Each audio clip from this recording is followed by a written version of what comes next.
Francisco de Assis, G.K. Chesterton. Capítulo 4. Francisco, o construtor. Chegamos agora à grande lacuna da vida de Francisco de Assis, no ponto em que qualquer fato lhe acontecera que deverá permanecer grandemente obscuro à maior parte de nós, que somos indivíduos vulgares e egoístas, a quem Deus não destruiu para reconstruir. Ao lidar com esta passagem difícil, especialmente considerando a minha própria finalidade de tornar as coisas moderadamente fáceis para o simpatizante mais secular, hesitei no que concerne ao melhor curso a tomar. Assim, decidi-me eventualmente a contar primeiro o que sucedeu, oferecendo não mais que simples sugestão do que penso significar o que aconteceu. A significação mais ampla poderá com maior facilidade ser debatida depois, quando desdobrada na vida franciscana cabal. O que aconteceu foi o seguinte. Transcorre a lenda em grande parte em torno das ruínas da igreja de São Damião, um velho templo de Assis, aparentemente abandonada e caindo aos pedaços. Ali Francisco tinha o hábito de ir orar à frente do crucifixo, durante aqueles dias escuros e sem o objetivo da transição que seguiu ao colapso trágico de todas as suas ambições militares. Talvez tornado amargo por alguma perda de prestígio social, coisa terrível para o seu espírito sensível. Fazendo isto, ouviu uma voz que lhe dizia: Francisco, não vês que minha casa está em ruínas? Vai restaurá-la para mim. Francisco ergueu-se e partiu.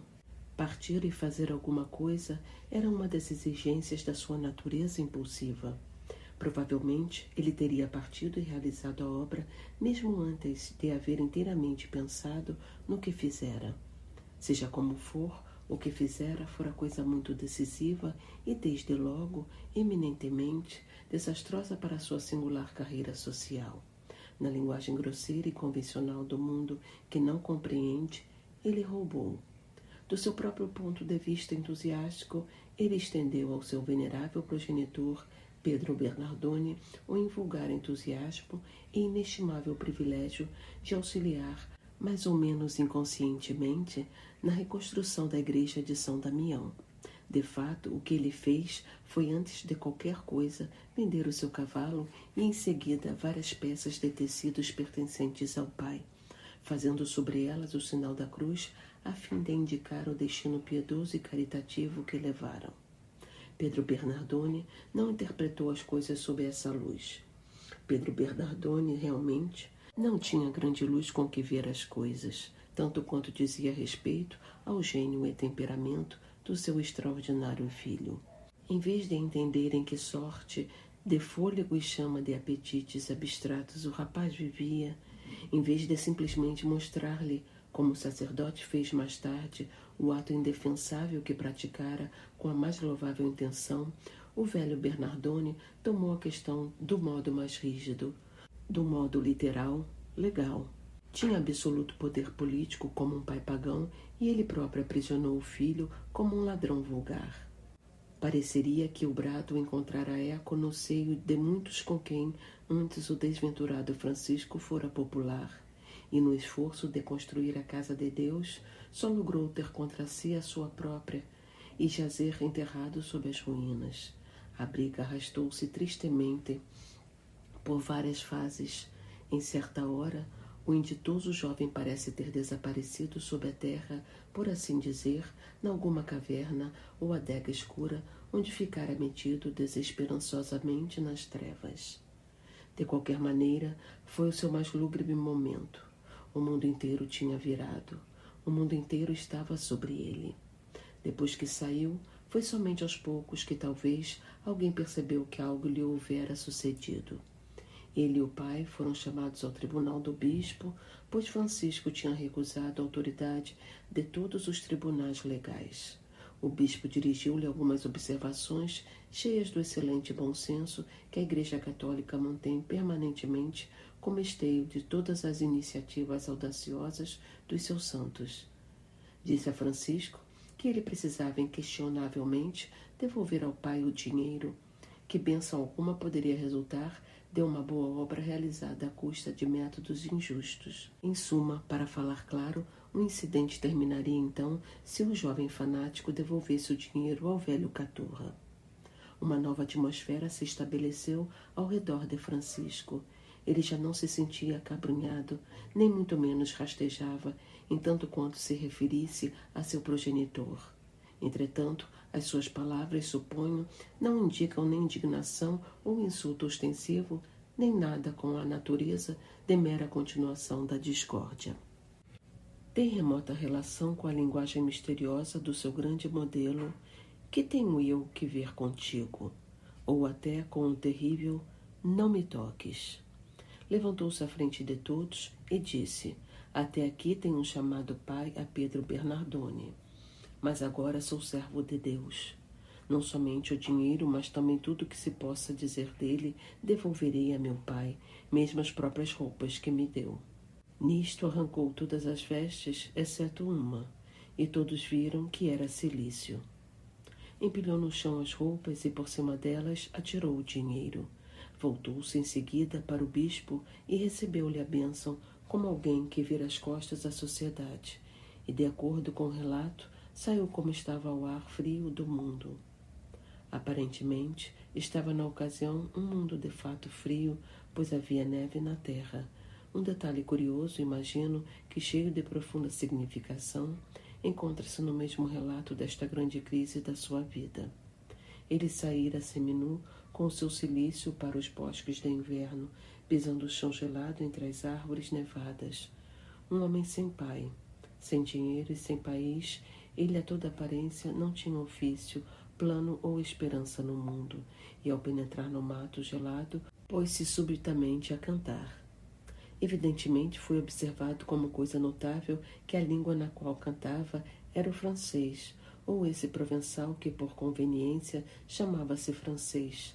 Não era o seu idioma nativo, e foi na sua língua materna que ele, afinal, logrou fama de poeta. Com efeito, São Francisco é justamente um dos primeiros poetas nacionais nos dialetos puramente nacionais da Europa, mas era a língua com a qual estavam identificados todo o ardor e todas as ambições de menino. Para ele, era a língua eminentemente romântica. Que tivesse rompido com ela nesta extraordinária extremidade, parece-me algo, à primeira vista, muito estranho e, em última análise, bastante significativa. Qual teria sido, ou pudesse efetivamente ter sido, essa significação, procurarei dizê-lo no capítulo seguinte.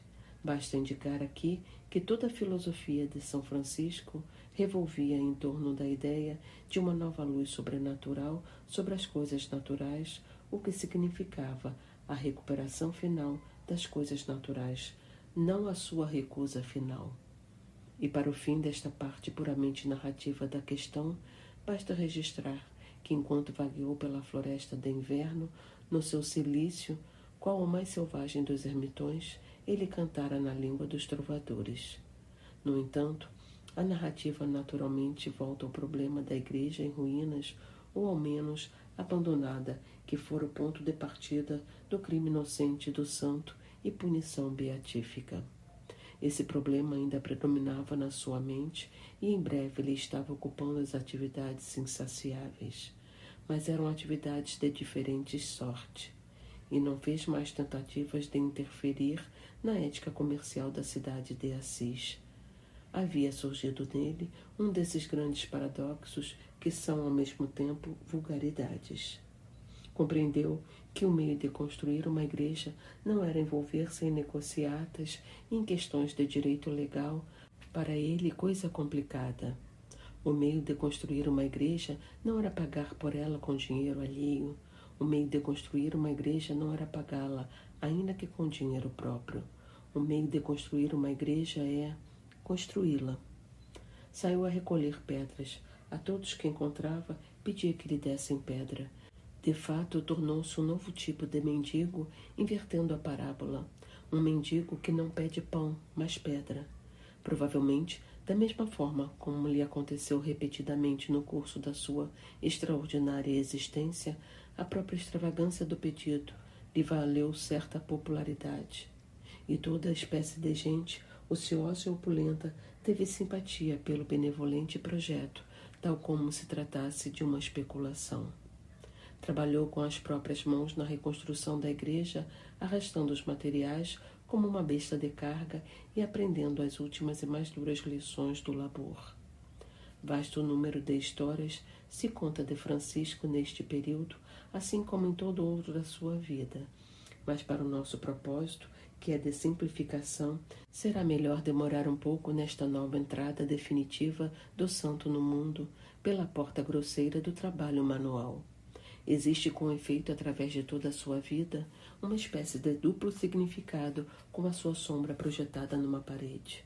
Todas as suas ações tinham qualquer coisa do caráter de uma alegoria, e não será de admirar se algum dia qualquer historiador científico estólido queira demonstrar que ele próprio nunca passou de uma alegoria. Bem verdade é que ele operava numa dupla tarefa e reconstruía outra coisa além da igreja de São Damião. Estava apenas descobrindo a lição geral de que a sua glória não iria repousar na derrubada de homens nos combates, mas na construção dos monumentos positivos e criadores da paz. Ele estava verdadeiramente construindo outra coisa, ou começando a construí-la, uma coisa que tem sobejamente caído em ruínas, embora nunca ultrapassando a capacidade de reconstrução.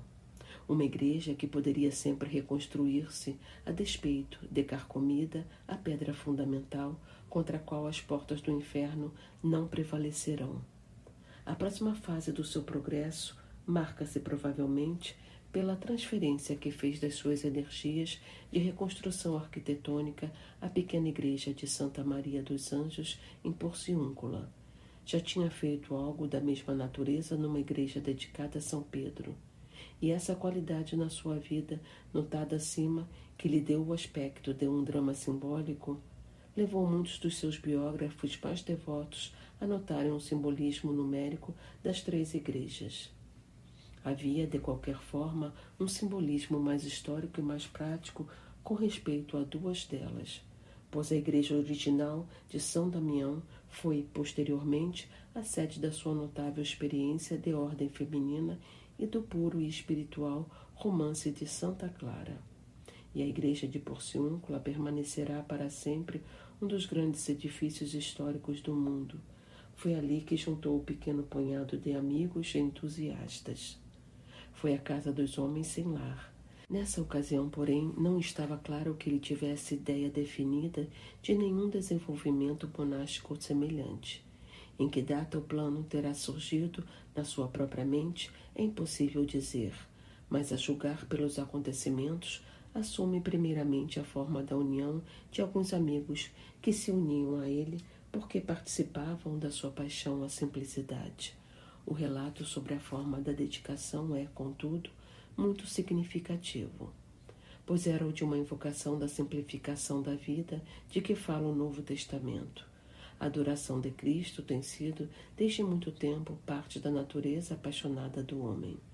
Mas a imitação de Cristo, como espécie de plano ou esquema em que pautar a vida, pode-se, neste sentido, começar aqui. Os 2 homens que aparentemente receberam o crédito de perceber, pela primeira vez, o que se passava no mundo da alma, foram um sólido e abastado cidadão chamado Bernardo de Quintavalle e um cônego de uma igreja vizinha chamado Pedro.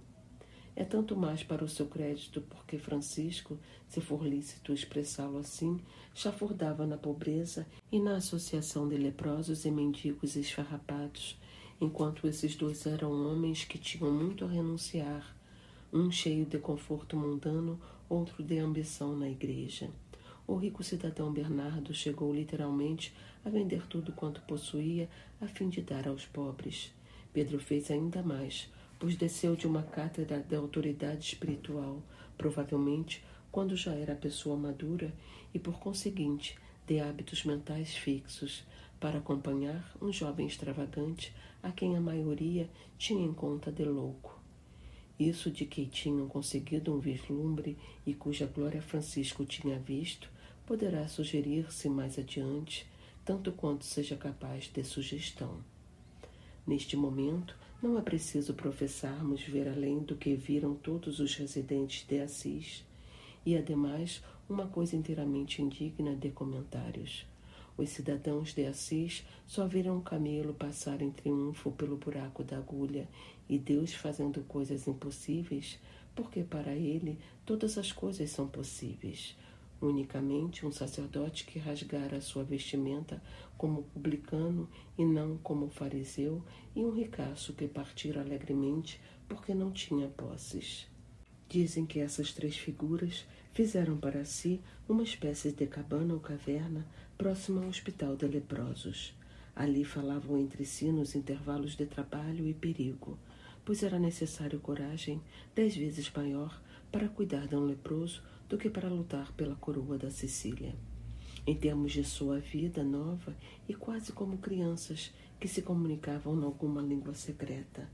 Pouco podemos dizer com segurança a respeito dos elementos individuais da sua primitiva amizade, todavia é certo que ficaram amigos até o fim. Bernardo de Quintavalle ocupa na história alguma posição de Sir Bedivere, primeiro armado e último deixado dos cavaleiros de Arthur. Porquanto reaparece a mão direita do santo no seu leito de morte e recebe qualquer bênção especial. Mas todas estas coisas pertencem a outro mundo histórico e estavam bastante remotas do trio esfarrapado e fantástico na sua cabana. Não eram monges, senão talvez no sentido mais literal e arcaico identificado com os eremitas. Eram, por assim dizer, três solitários que viviam socialmente juntos, mas não como sociedade.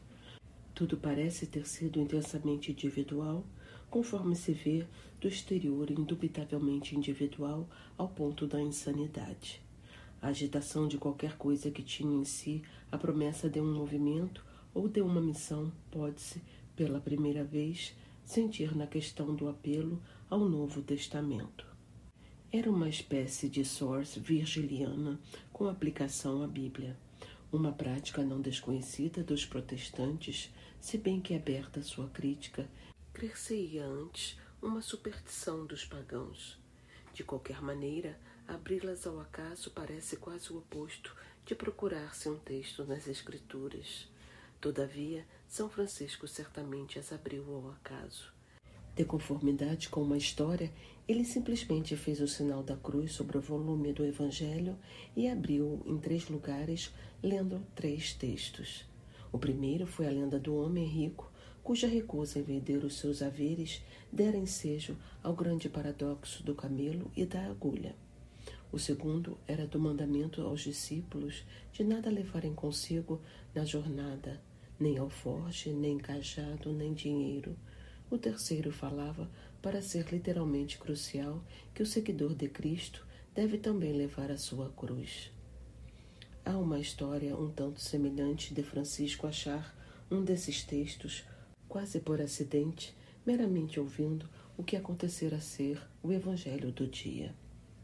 Mas, segundo esta versão, pareceria, pelo menos, que o incidente deve ter ocorrido muito cedo na sua nova vida, talvez logo após a ruptura com o pai, pois fora aparentemente pela voz desse oráculo que o primeiro discípulo Bernardo saiu precipitadamente a espalhar todos os seus bens entre os pobres. Se isto for assim, pareceria que nada o acompanhou no momento, exceto a vida ascética individual com a cabana por ermida. Deve naturalmente ter sido uma ermida de espécie um tanto pública, entretanto, nem por isso deixava, num sentido bastante verdadeiro, de estar afastada do mundo. São Simeão Estilita, no topo do seu pilar, foi, em certo sentido, um caráter excessivamente público, mas com tudo isso, havia na sua situação algo singular. Pode-se presumir que a maioria das pessoas achava singular a situação de Francisco e muitos mesmo a supunham demasiadamente singular. Havia inevitavelmente em toda a sociedade católica qualquer coisa definitiva e até subconsciente, ao menos capaz de compreendê-lo melhor do que o compreenderia uma sociedade pagã ou puritana. Porém, não devemos nesta altura exagerar esta potencial simpatia pública. Como já foi sugerido, a Igreja e todas as suas instituições tinham já o ar de serem antigas, estabilizadas e sensatas. As instituições monásticas, inclusive. O bom senso era mais comum na Idade Média, creio, do que em nossa era jornalística um tanto precipitada. Mas os indivíduos como Francisco não são comuns em era alguma, nem se deverão facilmente compreender com o mero exercício do bom senso. O século XIII foi, por certo, um período de progresso, talvez o único período realmente progressivo da história humana, mas se pode chamá-lo progressivo precisamente porque o seu progresso foi muito ordenado. Foi verdadeiro e realmente um exemplo de época de reformas sem revoluções. Ademais, as reformas não foram somente progressivas, e sim muito práticas, e foram muito vantajosas para as instituições altamente práticas, as cidades, os grêmios de comércio e as artes manuais. Ora, os homens sólidos da cidade e do grêmio, no tempo de Francisco de Assis, eram provavelmente muito sólidos de fato. Eram muito mais iguais economicamente, governados no seu próprio ambiente econômico com muito mais justiça do que os modernos que lutam loucamente entre a fome e os prêmios monopolistas do capitalismo. Mas é bastante provável que a maioria de tais cidadãos tivesse a cabeça dura dos camponeses. Certamente o comportamento do venerável Pedro Bernardone não indica nenhuma simpatia delicada para com as sutilezas refinadas e quase fantasiosas do espírito franciscano. E não podemos aquilatar o grau de beleza e originalidade desta estranha aventura espiritual, a não ser que tenhamos o humor e simpatia humana para pormos em palavras claras o como isso teria parecido à pessoa tão sem simpatia ao tempo em que ocorreu. No capítulo seguinte, tentarei, de forma inevitavelmente inadequada, indicar a parte interior da história da construção das 3 igrejas e da pequena cabana. Neste capítulo, não fiz senão esboçá-la exteriormente e, encerrando, peço ao leitor lembrar-se e compenetrar-se do que a história realmente parecia quando contemplada assim do lado de fora. Dado a um crítico de bom senso, um tanto grosseiro, sem outro sentimento, pelo incidente, além da contrariedade, como pareceria ficar a história? Um jovem maluco ou malandro é apanhado a roubar o pai e vender mercadorias que era seu dever guardar. E a única explicação que oferece é que uma voz de alto timbre lhe falara ao ouvido, vinda não se sabe de onde, e mandara-o consertar as fendas e buracos de determinada parede. Então, declara-se independente de todos os poderes correspondentes à polícia ou aos magistrados para refugiar-se ao lado de bispo amistoso, que se vê no dever de admoestá-lo por ter agido mal. Em seguida, desanda a despir-se em público e praticamente atira roupa ao rosto paterno, ao mesmo tempo que anuncia que o pai não é seu pai em absoluto. Depois disso, sai pela cidade a pedir a todos que encontra que lhe deem fragmentos de edifícios ou materiais de construção, tudo aparentemente ligado à sua antiga obsessão de consertar a parede. Pode ser magnífico encher fendas, mas isso, de preferência, por quem não esteja pessoalmente fendido. Além disso, restaurações arquitetônicas, como outras coisas, não se fazem melhor por construtores que, como costumamos dizer, tenham algum parafuso solto. Finalmente, o inditoso jovem cai em farrapos e esqualidez e praticamente se arrasta para a sarjeta. Este é o espetáculo que Francisco deve ter apresentado a grande número dos seus vizinhos e amigos. A forma como efetivamente viveu deve ter-lhes parecido duvidosa, todavia é de supor que já pedisse pão assim como pedira materiais de construção. Mas sempre teve o cuidado de pedir o pão mais negro e pior que pudesse haver, as cascas mais duras ou qualquer coisa menos luxuosa do que as migalhas comidas pelos cães e que caíam da mesa dos ricos. Deste modo, ele provavelmente passou muito pior do que o mendigo ordinário, pois enquanto o mendigo comeria o pão que pudesse achar, o santo procurava comer o pior. Como fato patente, ele estava disposto a subsistir de refugos e foi provavelmente experiência muito mais terrível do que a refinada simplicidade a que os vegetarianos e consumidores de água chamariam a vida simples. Da maneira como ele tratou da questão do alimento, aparentemente também tratou da questão do vestuário. Tratou disso baseado no mesmo princípio, de tomar aquilo que lograsse obter e ainda assim não o melhor. De acordo com certa versão, ele trocara de roupa com um mendigo e sem dúvida teria ficado contente de trocá-la com algum espantalho. Outra história conta que tomou a grosseira túnica parda de um camponês. Porém, é de presumir que o fizesse somente porque o camponês lhe dera a túnica mais velha que tinha, e era de fato extremamente velha. A maioria dos camponeses possui poucas peças sobressalentes para dar, e alguns deles não se mostram especialmente inclinados a dá-las, a não ser quando absolutamente necessário. Dizem que para substituir o cinturão que lançara de si, talvez com desprezo mais simbólico, porque provavelmente levava a bolsa ou sacola conforme o uso da época, ele apanhou uma corda, mais ou menos ao acaso, porque estava à mão e passou-a em volta da cintura. Indubitavelmente quis dar a entender que a usava qual expediente mesquinho como um maltrapilho mais destituto que às vezes prende a roupa com um pedaço de barbante. Quis dar a entender que a ideia era segurar de qualquer forma a roupa. 10 anos depois, esse costume era o uniforme de 5.000 homens, e 100 anos mais tarde, nele, como panóplia pontifícia, descera um grande Dante à cova.